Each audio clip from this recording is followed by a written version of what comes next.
considering messing with the camera angle, and this could, you know how well that goes. Okay. All right. It's kind of a quiet day in the park, and then I was sad to see that one of the great big pine trees got struck by lightning. So we'll have to see if it was a light enough strike that the tree can shake it off, or if it's going to kill the tree. Oh, it's always sad. Because it's a really tall pine tree. It's an old pine tree. Nice, big round pine tree.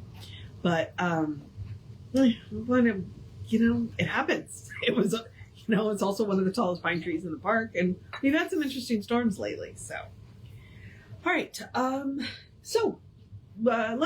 We started a new book, Your Spiritual Power by Ernest Holmes, which is a collection of writings. So let's do the housekeeping. And all the housekeeping is me reminding you that we are Creative Life Spiritual Center. The website is creativelife.org. The constant contact email is info@creativelife.org. You get one email a week, tells you what's going on for the week and the month, and the hot links are hot. If it says click here now, it means it. It is also a blind CC, meaning that nobody will see your email, so nobody's going to get your email. You won't end up on anybody else's email list because of us. And when I say one email a week, I mean it. It's a real person doing it, and he just doesn't have time for more than that. The only exception would be if something unusual happens. I will point out we do live in hurricane country. So, all right. And I always have to mention, I do mention the social media. And I mention the social media for the sheer fact that we do not monetize it. We don't ask you to give them money. We don't ask that you to give us money through them. We don't give them money. We don't want to deal with the ads any more than you do. So what we ask you to do instead is to like, follow, subscribe the pages, and then interact with the individual page or the individual posts. So react, comment, and share on the posts. It bumps us in the algorithms, and then more people see our stuff, and that's the goal in the end.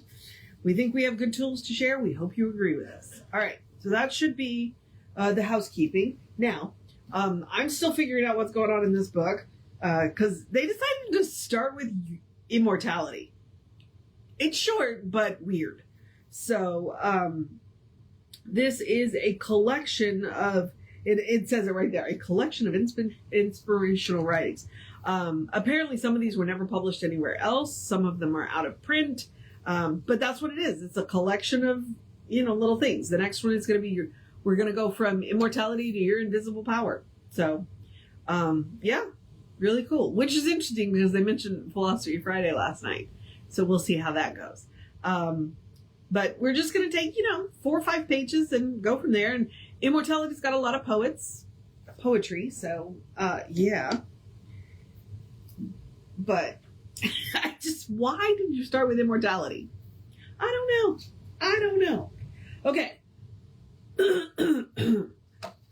We had left off with, we had finished off with a poem and then read a comment after a Wordsworth poem. So we're going to start with more Ernest Holmes commentary.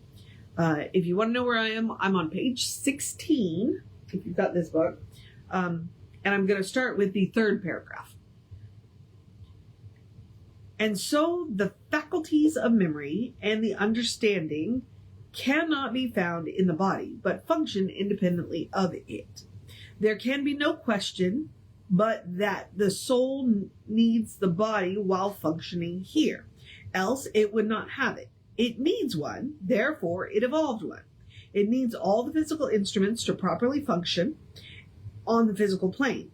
But when it no longer desires to function here, or when by reason of sickness, decay, or accident, the instrument is no longer adequate, the soul lays it aside. Nay, but as one who layeth his worn-out robes away, and taking new ones saith, these I will wear today. So putteth by the Spirit lightly its garb of flesh, and passeth to inherit a residence afresh. And that is the song Celestial, which I did do, by the way. That was written by Ernest and his brother. So you can check the other playlist. The song, the celestial song is on here. Okay. When the soul can no longer properly function through the body, it is better for it to go. It cannot really be more lightly connected with the body, even while functioning through it. No, wait. It cannot really be more than lightly connected with the body, even while functioning through it. It is really separate from and has an existence independently of it. The body is its physical instrument. I have often had the experience of seeming to stand beside myself, behind myself, and I am sure that we all have had the same experience. We will move, and following this volition of our thought, the body responds. No, wait, hang on.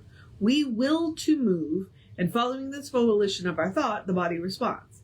When it no longer responds, it is dead, worn out, or useless, and should be discarded. Wow, Ernest. All right, Ernest. When we pass from this plane, shall we become spirits, or shall we have real tangible bodies? Well, I presume that we are spirits now as much as we ever shall be.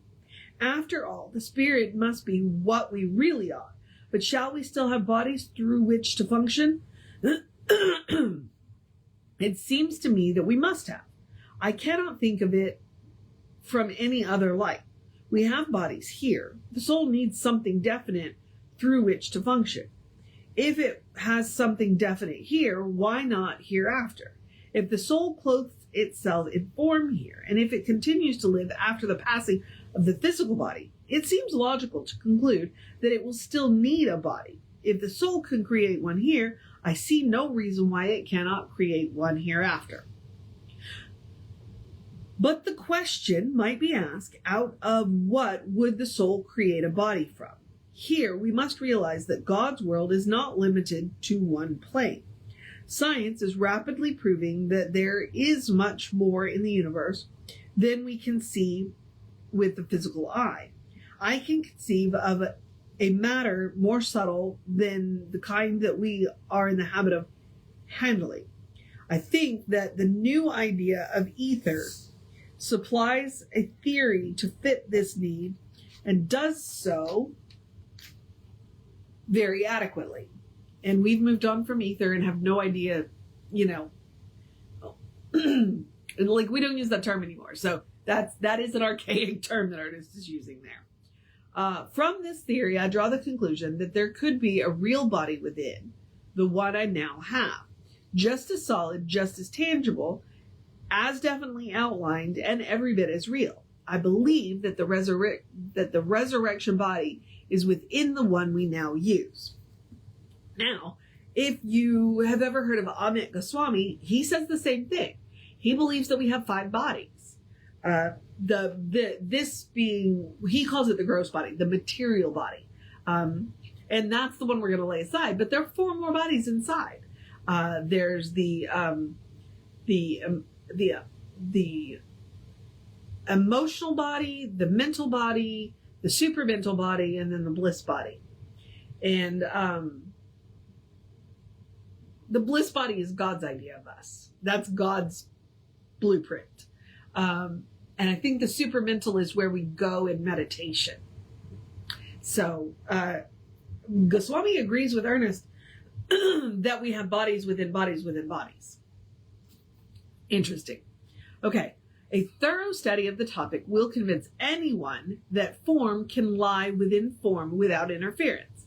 This concept, of course, opens up vistas of thought along the lines of immortality. The idea that we could have a body within the body and that we are living in a universe which is infinite suggests that there could be a body within a body to infinity. Personally, I believe this to be the case. All right, Ernest, I don't know about that. The idea of infinite bodies within is just mind-bending. Mind-bending. Probably mind-blowing. I'm just not going to think too hard about it right now. All right. When it comes, it seems to me that the resurrection body will be taken along with us, and that it will be the result of the way we have lived while here on earth. Now that kind of leads into the idea of karma there.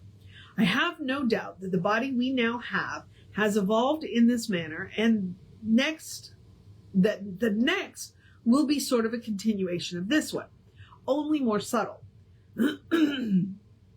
If this is true, and if remembrance links things together into one continuous stream of consciousness and form, then the future body will resemble this one, except that it will be free from disease, old age, or whatever hinders complete flow of the soul.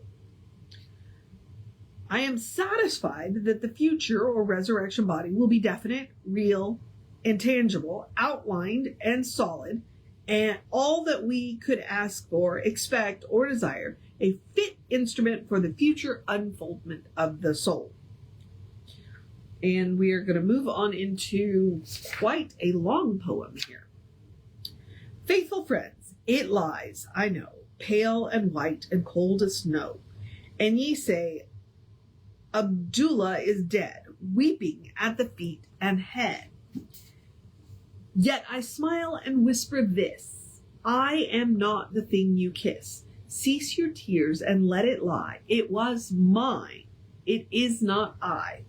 Sweet friends, what the women lave for its last bed of the grave, or maybe that was what women lave, for its last bed of the grave, is a tent which I am quitting, is a garment no more fitting, is a cage from which at last, like a hawk, my soul has passed.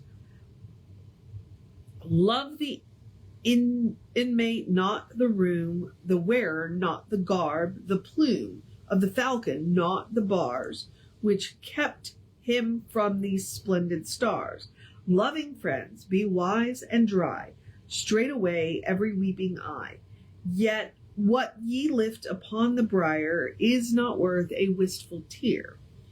'Tis an empty seashell, one out of which the pearl is gone. The shell is broken, it lies there, the pearl, the all, the soul is here. But in light ye cannot see of unfulfilled felicity.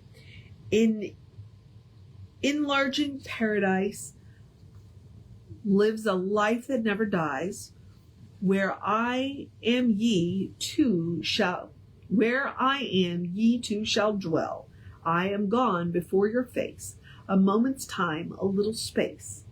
When ye come where I have stepped, ye will wonder why ye wept. Ye will know by wise love taught that here is all and there is naught. Weep a while if you are faint. Sunshine still must follow rain. Not at death, for death, now I know, is the first breath which our souls draw when we enter life, which is of all life center. Be ye stout of heart and come bravely onward to your home. Edward Arnold, After Death in Arabia. Another question which might engage our attention is this: where shall we go when we die? Where shall we take this marvelous mind and subtle body? If today is the logical continuation of yesterday, and tomorrow of today, and the next day of tomorrow, then all the tomorrows that stretch down the vista of eternity will be a continuity of experience and remembrances. We shall keep on keeping on. We shall continue in our individual stream of consciousness, but forever and ever expanding, not less, but more and more and still more. And I'm going to stop there because the next one is a little poem. And then, so we will pick up on page 21 with the poem. And that poem from Edwin Arnold reminded me of, it's something that Jesse said about death. And I'm trying to remember where he got it from. And he may have gotten it from Ernest. No. It's like the person has stepped into the next room. They're not gone. We can't see them. We probably can't hear them, but they're literally just in the next room. So they're out of sight, but they're still there. And that's kind of the idea here. I don't know.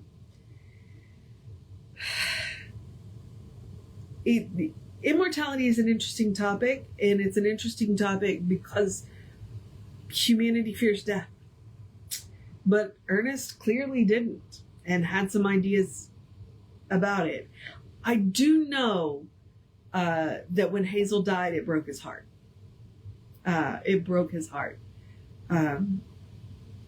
Because she was his soulmate in every way. And it was really hard for him to live without her.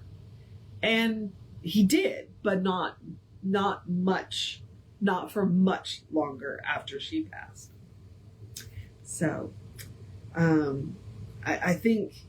guess he realized he had a little bit of work left to do, and then he just wanted to go be with Hazel. All right. This is why I'm like, why are we starting with immortality? I don't know, maybe it's just, let's start with the hard thing first. All right, that's where we're going to stop for today. So I'm going to encourage you to have a great day, a wondrous day, a fantastic day, a magical day, an enchanted day, a wonderful day, an awesome day, an amazing day, a take care of your safe self day, a catter day, a cuddle your fur babies day, a do something for yourself day, a take care of yourself day. I have an acupuncture appointment, so I'm going to go take care of myself today. So I encourage you to do the same. A stay out of the heat day, stay out of the direct sunlight between 10 and 2. A be aware of the heat day. Drink plenty of water day. I'll read something fun day. I'll listen to some good music day. Have an amazing conversation day. A do what you need to do for yourself day. A good day. And if that is too much pressure, because occasionally it is, I get it, simply have a day. You are enough, just as you are. You are a beloved expression of the divine. You are spirit in motion, God in action, a beautiful masterpiece and a work in progress at the same time, a brilliant light, a divine spark. And as Reverend Jesse likes to call us, you are godlike. All right. Explore the truth of your being. Get to know who the divine knows you to be, because the divine knows you to be good. And from there, anything is possible. Anything at all is possible. All right, beloveds. I'm going to move on to the process of my day. Not that I have much to do today, and that is for the good. I'm going to remind you, Reverend David should be on around 5 p.m. with you. I will be back with you. I get to go to the gym tomorrow, so probably at 8:45. Take care of yourself. Know that you are loved, and I will see you next time.